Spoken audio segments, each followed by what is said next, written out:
కృపాసత్య సంపూర్ణుడైన క్రీస్తు నామమున మీకు శుభం. మన పాఠం ప్రసంగి గ్రంథం 6వ అధ్యాయం.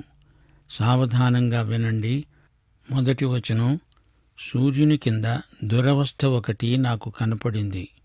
అది మనుష్యులకు బహు విశేషముగా కలుగుతున్నది. దేవుడు ఒకనికి ధనధాన్య సమృద్ధిని, ఘనతను అనుగ్రహిస్తాడు. అతడు ఏమేమి కోరినా అది అతనికి తక్కువ కాకుండా ఉంటుంది. అయినా దానిని అనుభవించడానికి దేవుడు వానికి శక్తిని అనుగ్రహించడు. అన్యుడు దాన్ని అనుభవిస్తాడు. ఇది వ్యర్థముగాను గొప్ప దురవస్థగాను కనపడుతున్నది. ఒకడు 100 మంది పిల్లలను కని దీర్ఘాయుష్మంతుడై చిరకాలము జీవించినా అతడు సుఖానుభవము నెరుగక తగిన రీతిని సమాధి చేయబడకుండా ఉండిన ఎడల వాని గతి కంటే పడిపోయిన పిండము గతి మేలని నేననుకుంటున్నాను. అది లేమిడిలో నుండి వచ్చి చీకట్లో పడిపోతుంది. దాని పేరు చీకటి చేత కమ్మబడింది. అది సూర్యుణ్ణి చూచినది కాదు. ఏ సంగతి దానికి తెలియదు. అతని గతి కంటే దాని గతి నెమ్మది గలది. అట్టివాడు 2000 సంవత్సరాలు జరిగినా బ్రతికినా మేలు కానక ఉన్న ఎడల వాని గతి అంతే. శ్రోతలు వింటున్నారా? ఈ అధ్యాయంలో సొలొమోను అన్వేషణ ముగిసింది. తృప్తి కోసం అన్నీ అనుభవించి ఇంకా తనివి తీరక అంతా వృధా అని చివరి మాట చెప్పి తన ప్రసంగం ముగించాడు. మంచి ఆరోగ్యము కలిగి వేళకింత కడుపు నిండా అన్నం తిని హాయిగా ఉంటే చాలు. ఎంతో ఐశ్వర్యముండి ఏదీ తినలేక రోగిగా ఏదో పథ్యం మెతుకులు తిని చస్తూ ఉండేవానికి ఏమనిపిస్తుంది? అంతా వృధా, వ్యర్థం. సొలొమోను పరిశోధన ఫలితము ఇదే. ఏది శాశ్వతం? ఏమిటి ఈ పరిస్థితులు? వీటి వైవిధ్యం, వైరుధ్యం.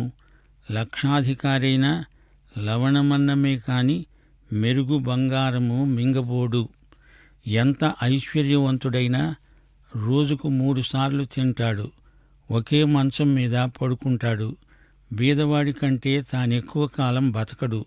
ధనవంతుడు గనుక ఎందరు డాక్టర్లను పెట్టుకోగలడు. ఖరీదైన ఔషధాలు సేవించగలడు. చచ్చేటప్పుడు తాను వెళ్ళిపోతూ అన్నీ ఇక్కడే వదిలిపెడతాడు. తనతో ఏమీ తీసుకుపోలేడు. అలా తీసుకుపోవడానికి వీల్లేదు. యోబు ధనికుడు. చివరికి అతడేమన్నాడు? నేను ఈ లోకానికి వచ్చేటప్పుడు ఏమీ తేలేదు, వెళ్ళిపోయేటప్పుడు ఏమీ తీసుకుపోలేదు. సొలొమోను ఇంత పరిశోధన చేసి అదే మాట అన్నాడు. ఆ మాటకొస్తే సొలొమోను పరిశోధన కూడా వ్యర్థమే. ఇక్కడ సుఖము లేదు, అక్కడ శాంతి లేదు. అనేకులు ఈ ప్రసంగిలాగా శూన్యంలో బతికి బాధపడలేక అఘోరిస్తున్నారు. ప్రభు అంటున్నాడు, ప్రయాసపడి భారము మోసే సమస్త జనులారా, నా వద్దకు రండి, నేను మీకు విశ్రాంతి కలుగచేస్తాను. నీ ప్రాణానికి నా యందు ఎంతో విశ్రాంతి. 7వ వచనంలో ప్రసంగి ఇంకా అంటున్నాడు, అందరూ ఒక స్థలానికే వెళ్తారు గదా, మనుష్యుల ప్రయాసమంతా వారి నోటికే గదా, అయినా వారి మనస్సు సంతుష్టి నొందదు. బుద్ధిహీనుల కంటే జ్ఞానుల విశేషమేమిటి? సజీవుల ఎదుట బ్రతక నేర్చిన బీదవారికి కలిగిన విశేషమేమి? మనస్సు అడియాసలు కలిగి తిరుగులాడటము కన్నా ఎదట ఉన్న దానిని అనుభవించడమే మేలు. ఇది వ్యర్థమే, గాలికై ప్రయాసపడినట్లే. ముందుండినది బహుకాలం క్రిందటనే తెలియబడింది. ఆయా మనుష్యులు ఎట్టివారవుతారో అది నిర్ణయమైంది. తమకంటే బలవంతులైన వారితో వారు వ్యాజ్యమాడజాలరు. పలుకబడిన మాటలలో నిరర్ధకమైన మాటలు చాలా ఉంటాయి. వాటి వలన నరులకు ఏమి లాభం? నీడవలే తమ దినములన్నీ వ్యర్థముగా గడుపుతారే కాని వేరే ప్రయోజనమేమీ లేదు. వారి బతుకునందు ఏది వారికి క్షేమకరమైనదో ఎవరికి తెలుసు? వారు పోయిన తరువాత ఏమి సంభవిస్తుందో వారిలో ఎవరు చెప్పగలరు? ఈ విధంగా ప్రశ్నలడిగే ప్రసంగికి చిట్టచివరికి యేసే జవాబు అనే ప్రత్యక్షం అవ్యక్తంగా గోచరించింది. యేసుక్రీస్తే అన్ని సమస్యలకు పరిష్కారం. అన్ని యథార్థ ప్రశ్నలకు యేసుక్రీస్తే సజీవమైన, శక్తిభరితమైన జవాబు. మానవుని జ్ఞానంలో ప్రశ్నలన్నిటికీ జవాబులు దొరకవు.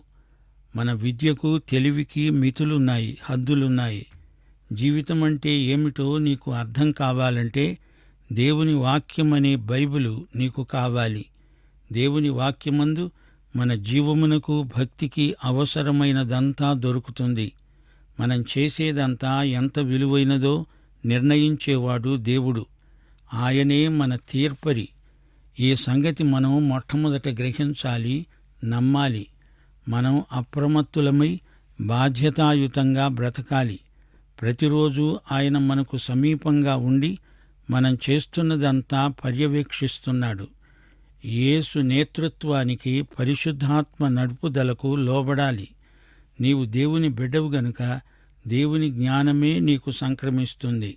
ఈ పాఠంలో సొలొమోను రాజు యొక్క పరిశోధనా ఫలితమిదే. ఈ లోకంలో దేవుడు లేకుండా మనం పడే ప్రయాస అంతా వృధా. కీర్తనలు 17:14 దావీదు ప్రార్థన ఎలా ఉందో సొలొమోను వేదాంతంతో దాన్ని పోల్చి చూడండి. దేవా, లోకుల చేతిలో నుండి ఈ జీవిత కాలములోనే తమ పాలు పొందిన ఈ లోకుల చేతిలో నుండి నీ హస్తబలము చేత నన్ను రక్షించు. నీవు నీ దానములతో వారి కడుపు నింపుతున్నావు. వారి కుమారులు అందరూ తృప్తి నొందుతారు. తమ ఆస్తిని తమ పిల్లలకు విడిచిపెడతారు. అకాల సంభవమై కంటబడక ఉన్న పిండము వంటి వాడనై లేకుండా పోయేవాణ్ణే. వెలుగు చూడని బిడ్డల వలె లేకుండా పోయేవాణ్ణే. సొలొమోను యొక్క పరిశోధన ప్రసంగ వ్యాసంలో యోబు గ్రంథపు మాటలు అక్కడక్కడా వినపడుతున్నాయి. ఇంకా ఎక్కువ కాలం బతకాలని, తమ జీవితకాలము మరింత పొడిగించుకుందామని చాలామంది తాపత్రయపడతారు. తమ ఆహార విహారాలలో ఎంతో జాగ్రత్త వహించి ఆరోగ్యం విషయంలో ఎంతో శ్రద్ధ చూపుతారు. తమ ఆధ్యాత్మిక ఆరోగ్యాన్ని పూర్తిగా నిర్లక్ష్యం చేస్తారు. వారికి ముందు చూపు లేదు. అట్టివారు మందభాగ్యులు.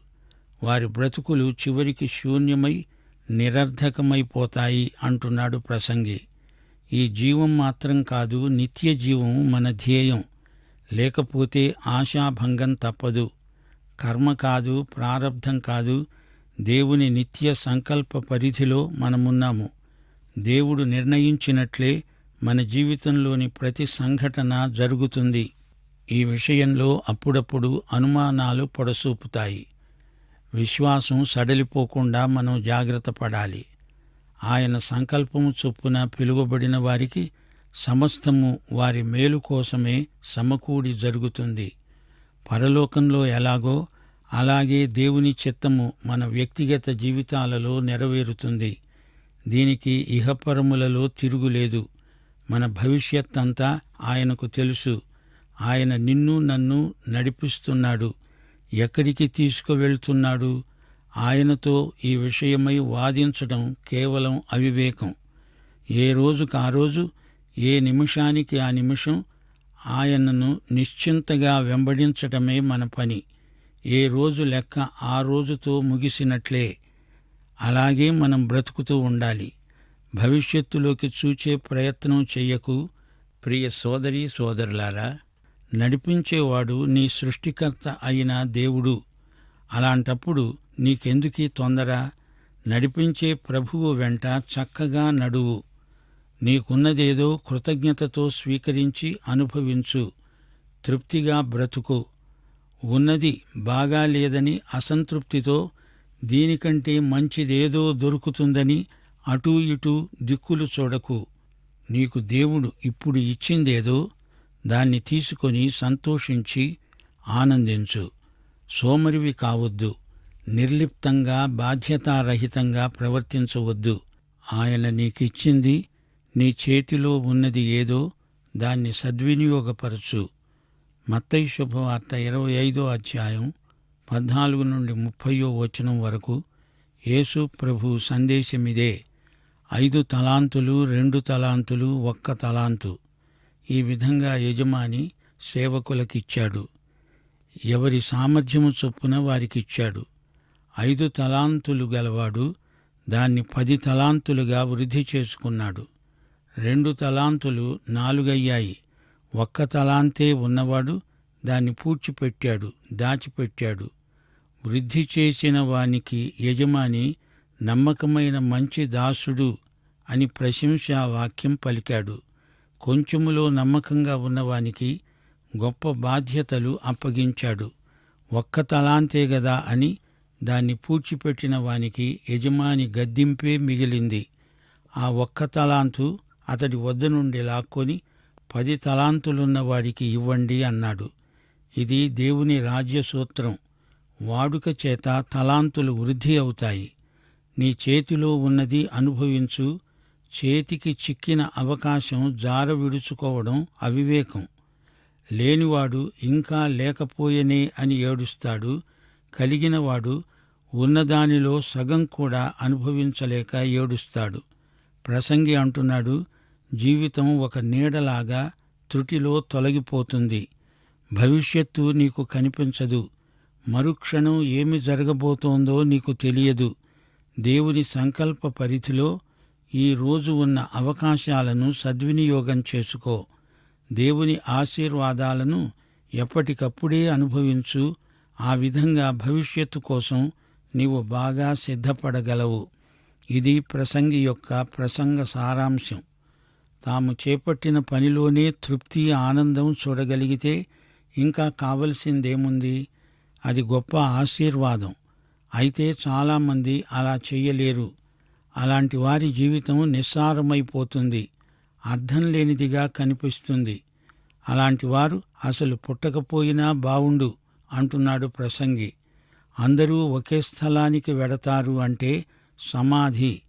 అయితే ఆ తరువాత నిత్యత్వంలో కొందరు పరలోకానికి, కొందరు నరకానికి పోతారు. మరణానంతర జీవితంలో తేడా ఉంది. మేలు చేసిన వారికి జీవ పునరుత్థానం, కీడు చేసిన వారికి తీర్పు పునరుత్థానం. మనిషి ఎల్లప్పుడూ ఇహలోక విషయాలలో సంతృప్తిని వెతుకుతాడు, కాని అది వారికి లభించదు. పేదలు, ధనికులు, జ్ఞానులు, మూర్ఖులు అందరూ తమ కోరికలకు లోనైపోతారు. మనిషి ఆంతర్యం దేవునికి బాగా తెలుసు. అన్నీ ఉన్నా ఏదీ అనుభవించలేని వారు కొందరైతే, మరికొందరు కూడబెట్టిందంతా ఎవరికీ కాకుండా పోతుంది. ఇలాంటి పరిస్థితులు సొలొమోనుకు అర్థం కావటం లేదు. అంతా అయోమయంగా కనిపిస్తోంది. ఒకరి కష్టఫలములోకి మరొకరు ప్రవేశిస్తారు. ఇది ఎంతో విషాదంగా కనిపిస్తోంది అంటున్నాడు ప్రసంగి. అయినా ఒక వ్యక్తి జీవిత పరిణామం దేవుని చేతిలోనే ఉంది. ఐశ్వర్యము ఎంతో కలిగి ఉండి దానిని చూస్తూ ఉండిపోవలసిందే కాని కొందరికి దానిని అనుభవించే యోగ్యత లేదు. అది మానసికంగా చాలా బాధ కలిగిస్తుంది. అలాంటి వ్యక్తి అసలు పుట్టకుండా ఉన్నా బాగుండేది. ఎంతో ధనధాన్యాలు ఉంటాయి, సంతానం కూడా ఎంతోమంది ఉంటారు, ఎన్నో సంవత్సరాలు బ్రతుకుతారు. కాని చివరికి అలాంటి వారి సమాధి కార్యక్రమం కూడా సరిగ్గా జరగదు. కొందరి బ్రతుకులకు అర్థము పర్థము ఉండదు. అలాంటి వారిని జనం అప్పుడే మర్చిపోతారు. చచ్చినప్పుడు అందరూ సహపంక్తిలోనే పాతిపెట్టబడతారు. కాని దేవుని బిడ్డలు ఆ తరువాత పరలోకానికే వెడతారు. ఈ లోకంలో మనుషుల ఆశకు అంతం లేదు. ఉన్నదానితో తృప్తి చెంది ఉండడం మేలు. మనుషుల ఆశలు అడియాసలవుతాయి. కొందరు కష్టపడి పనిచేస్తారు, వారి కనీసపు అక్కరలు తీరతాయి. అయితే మనిషి కేవలము భౌతిక పదార్థాలతో తృప్తి చెందడు. మనుషుల కష్టార్జితమంతా చివరికి చెత్త కుండీలో పడిపోతుంది. ఒకడు లోకమంతా సంపాదించుకొని తన ఆత్మను పోగొట్టుకుంటే అతనికేమి ప్రయోజనం? ఈ కంటితో చూస్తాము, కాని ఆత్మనేత్రాలు చూడగలిగినవి ఎన్నో ఉన్నాయి. ఊరిక, నేత్రాశ, శరీరాశ, జీవపు డంబము మొదలైన వాటిని రెచ్చిపోనీయకూడదు. గాలిని వెతికినట్లు కొందరు సుఖభోగాలను వెతుకుతారు. అంతా వృథా. మానవ జ్ఞానానికి హద్దులున్నాయి. సొలొమోను తన ప్రసంగంలో ఈ విషయాన్ని నొక్కి చెప్తున్నాడు. ఏది మంచిది, ఏది దానికంటే మంచిది అంటూ మానవ జీవితాన్ని విశ్లేషిస్తున్నాడు. మానవుడు ఎలా జీవిస్తే అతనికి మనశ్శాంతి కలుగుతుందో అన్వేషించి చివరికి విసికి వేసారిపోయాడు. దేవుని సంకల్పమేదో గుర్తించగలిగితే ఈ సమస్య ఇట్టే పరిష్కారమైపోతుంది. దేవుని యందలి భయభక్తులే మానవుని క్షేమానికి ఆధారం. దేవుణ్ణి సంతోషపెట్టే జీవితమే సార్థకమైనది, లేకపోతే అంతా వృధా. సొలొమోను మానవుడి కృషి చివరికి ఆశాభంగానికి దారితీస్తుంది అంటున్నాడు. ఇప్పుడున్నది కొత్తదేమీ కాదు, ఇంతకు ముందున్నదే.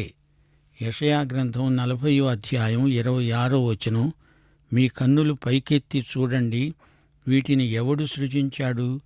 వీటి లెక్క చొప్పున వీటి సమూహములను బయలుదేరచేసి వీటన్నిటికీ పేర్లు పెట్టి పిలిచేవాడే గదా. తన అధిక శక్తి చేత, తనకు కలిగి ఉన్న బలాతిశయము చేత ఆయన ఒక్కటి కూడా విడిచిపెట్టడు. గనుక మానవుడు ఈ విషయాలను తర్జనభర్జన చేసి ప్రయోజనమేమీ లేదు. దేవుడు జగత్ పునాదికి ముందే నిర్ణయించినట్లు సమస్తము జరుగుతుంది. దేవుని మార్గములు మానవుని బుద్ధికి అందవు. దేవునికి వ్యతిరేకంగా మనిషి ఎంత మాట్లాడినా మానవుడు సాధించగలిగింది ఏదీ లేదు. తనకేది మంచిదో తనకే తెలియని పరిస్థితిలో మానవుడున్నాడు. మానవుడి ప్రశ్నలు దేవుని కృపలేనిదే ప్రశ్నలుగానే మిగిలిపోతాయి. మానవుని జీవితం క్షణికమైనది. ఇప్పుడు ఉన్నవాడు రేపు కనపడడు. మానవుడు బ్రతికే దినాలు నిత్యత్వంతో పోల్చి చూస్తే బహు కొద్ది సమయం. జీవితమంతా నీడలాగా గతించిపోతుంది. యోబు గ్రంథం 14వ అధ్యాయం 2వ వచనం, పువ్వు వికసించినట్లు మనిషి పెరిగి వాడిపోతాడు. నీడ కనబడకపోవున్నట్లు వాడు నిలువక వాడిపోతాడు. మానవుడు తన భవిష్యత్తు తానే ఎరగడు. మరణం తరువాత ఏముందో కనపడదు. నీవు పుట్టకముందు ఏమున్నదో అదీ తెలియదు. దేవుని భవిష్య జ్ఞానంలో ఓ మానవుడా, నీ ఉనికి ఏపాటిది అని ప్రసంగి ప్రశ్నిస్తున్నాడు. మానవుడి అజ్ఞానం అతణ్ణి దేవుని వైపునకు నడిపించాలి. ఇది ఈ పాఠంలోని సారాంశం. ప్రసంగి ఈ ప్రసంగమంతా రాశాడు. ఇతడు దావీదు కుమారుడు, యెరూషలేములో ఇశ్రాయేలీయులను పరిపాలించినవాడు, రాజకీయ జ్ఞానం, వివేకం దేవుని నుండి పొందినవాడు, ఎంతో వైభవము, ప్రభావము గలవాడు. అతని పేరు సొలొమోను. అయినా తన పేరు ఈ గ్రంథంలో అతడు ఎక్కడా చెప్పుకోలేదు. ప్రసంగి తాను వెలిబుచ్చిన అంశాలను గురించి నిశ్చితమైన అభిప్రాయం గలవాడు. జ్ఞానము, నీతి, ఐశ్వర్యం, గౌరవం, ఆనందం, సుఖం, యువత, భవిష్యత్తు, మరణం మొదలైన అంశాలు ఈ గ్రంథంలో చర్చించబడ్డాయి. అంతా వృధా, గాలి, ఆవిరి అనే ఉపమానాలతో గ్రంథం నిండిపోయింది. మానవుడి కష్టాన్ని, కృషిని గురించి సొలొమోను ఎందుకింత తేలికగా మాట్లాడుతున్నాడు? సొలొమోను దృష్టిలో పనికి శాశ్వతమైన విలువ లేదు. మానవుడి స్వయం కృషిలో అసంతృప్తి బీజాలు ఉన్నాయి. మనుషులు పని విషయంలో పోటీపడి మనస్పర్ధలు పెంచుకుంటారు. పని ఉద్దేశ్యం కేవలం డబ్బు సంపాదనే అనుకుంటారు. ఎంత పని చేసినా కొందరు మనుషులు ఇంకా చెయ్యాలని పని నిషాలో పడిపోతారు. దేవుడు నిర్ణయించిన పని చేసేవారికి ఆయన రాజ్యము, నీతి ముఖ్యమనిపిస్తుంది. లేకపోతే మనిషి పని అంతా వృధా. పని మనిషి కోసం గాని మనిషి పని కోసం కాదు, దేవుని మహిమ కోసం. చాలా చోట్ల పనివారు కఠినులైన తమ యజమానుల క్రూరత్వానికి గురై నష్టపోయిన వారున్నారు. కొందరు పనిభారం చేత కుంగిపోయిన వారు ఉన్నారు. అందుచేత మన పనికి యేసు ప్రభువే దేవుడు. ఒకసారి ప్రభు అన్నాడు, పగలున్నంత వరకు నన్ను పంపిన వాని పనులు మనం చేస్తూ ఉండాలి. రాత్రి వస్తుంది, అప్పుడెవడూ పని చేయలేడు. దేవుడు లేని మానవుని పని చివరికి గొప్ప ఆశాభంగమవుతుంది. అంతేకాదు, నీ పనిలో, వ్యాపారంలో దేవుడు లేకుండా నీకు విజయం కలగడం అసాధ్యం. ఒకవేళ నీవు విజయం సాధించినా అది నిలవదు. మానవుడు ఎంత మేధావి అయినా దేవుడు లేకుండా అంతా మట్టిపాలే. ఈ లోకంలో, పరలోకంలో లాగా దేవుని చిత్తము నెరవేరదు. చాలా సందర్భాలలో మనిషికి న్యాయం దొరకదు, అన్యాయమే ప్రాప్తిస్తుంది. అయితే దేవుడు పరలోక సింహాసనముపై ఆసీనుడై ఉన్నాడు. అంతా ఆయన అదుపాజ్ఞల్లోనే ఉంది.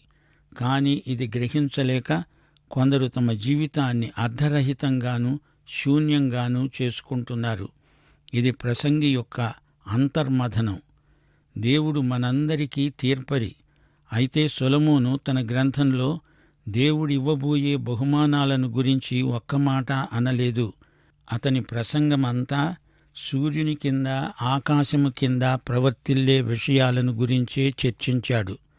మానవ ప్రయత్నాలు, కృషి, సంపాదన, సుఖభోగాలు ఇవన్నీ ఎంత అర్ధరహితమైనవో సొలొమోను రుజువుపరుస్తున్నాడు. ఒక వ్యక్తి ఈ సత్యాన్ని గ్రహించినప్పుడు దేవుని వద్దకు తిరిగి వచ్చే ప్రేరణ తప్పక కలుగుతుంది. మానవుడు దేవుని సృష్టి. ప్రకృతిలోని వనరులన్నీ దేవుడిచ్చినవే. మానవుడు తన సృష్టికర్త అయిన దేవుని పట్ల కృతజ్ఞత చూపాలి. జీవితములోని ప్రతి సంఘటన దేవునికి తెలియకుండా జరగదు. ప్రసంగి గ్రంథంలో నిరాశావాదం ధ్వనిస్తుంది గాని అది నిజం కాదు.